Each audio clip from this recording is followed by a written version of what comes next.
प्रदेश में 27% ओबीसी आरक्षण के आधार पर चुनाव कराने की मांग को लेकर जिला शहर कांग्रेस ने आज मानस भवन से पैदल मार्च किया। तत्पश्चात राष्ट्रपति के नाम से संभागायुक्त कार्यालय में सौंपा ज्ञापन।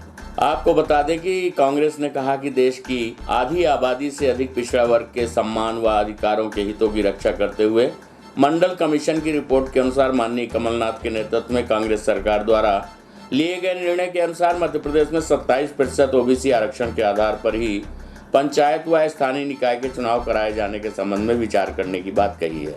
उन्होंने कहा कि मध्य प्रदेश के भाजपा सरकार द्वारा माननीय सुप्रीम कोर्ट में ओबीसी आरक्षण के संबंध में ट्रिपल टेस्ट परीक्षण बगैर कराए गलत तथ्यों के आधार पर दी गई जानकारी से प्रदेश में पंचायत और नगरीय निकाय के चुनाव बगैर ओबीसी आरक्षण के ही कराए जाने का निर्णय सुप्रीम कोर्ट को देना पड़ा।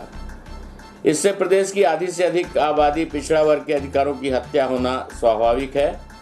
ओबीसी समाज के सम्मान व अधिकारों की रक्षा के लिए कांग्रेस पार्टी अब से विनम्र निवेदन करती है कि बगैर ओबीसी आरक्षण के मध्य प्रदेश में पंचायत व नगरीय निकाय चुनाव कराए जाने के सुप्रीम कोर्ट के निर्णय पर पुनर्विचार करते हुए प्रदेश की शिवराज सरकार को ओबीसी समाज के सम्मान और अधिकार के लिए शीघ्र विशेष सत्र बुलाकर ओबीसी आरक्षण प्रदान करने के लिए संवैधानिक संशोधन शीघ्र कराने के आदेश जारी करने की बात कही है।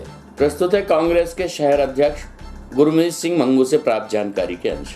ज्ञापन सौंपा गया संभाग आयुक्त के कार्यालय में राष्ट्रपति के नाम क्या मांगे हैं? पिछले 2003 से 2022 का सफ़र हो गया। 27% आरक्षण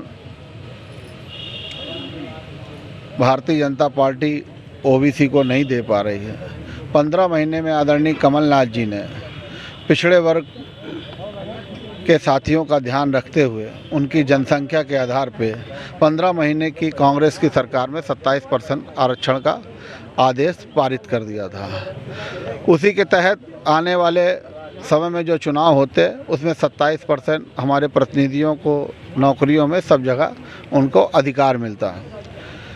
ये भारतीय जनता पार्टी के शिवराज और उनकी ये अली बाबा 40 चोरों की टीम ने सरकार को गिरा के अपनी सरकार बना ली। चलिए, सरकार आपने बना ली, आपका स्वागत है। जनादेश का सम्मान नहीं किया, न संविधान की रक्षा की।